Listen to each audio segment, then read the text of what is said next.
Welcome to the birthday blog part 2। বিকেলে picnic থেকে ফিরেই আমি রেডি হয়ে আবারও বেরিয়ে গেছিলাম।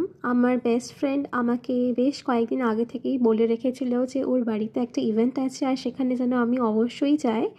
তো আমি তখনও আনঅ্যাওয়্যার ছিলাম যে ওরা কোনো সারপ্রাইজ প্ল্যান করে রেখেছে আমার জন্য। আমাকে বারবার বলা হয়েছিল আমি যেন ওর গলির সামনে এসে ফোন করি। তো ফোন করতে আমাকে নিতে এসেছিলো আমার আরেকটা বেস্ট ফ্রেন্ড। তো তখনও আই ওয়াজ আনঅ্যাওয়্যার যে ওরা কোনো সারপ্রাইজ প্ল্যান করে রেখেছে। আমি খুব ওভারওয়েলমড হয়ে গেছিলাম আর সত্যি স্পেল বাউন্ড হয়ে গেছিলাম প্রথমেই যখন ওর রুমে ঢুকে দেখলাম এত সুন্দর ডেকোরেট করেছে। তো আমি ভীষণ খুশি হয়েছিলাম।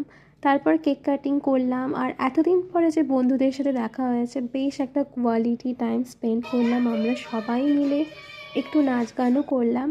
তারপরে আমরা বসলাম খেতে। আঙ্কেল বানিয়েছিল স্পেশালি আমার বার্থডের জন্য মিক্সড ফ্রাইড রাইস আর চিকেন। এইটাই ছিল আমার বার্থডে ভ্লগ। কীরকম লাগলো অবশ্যই জানিও।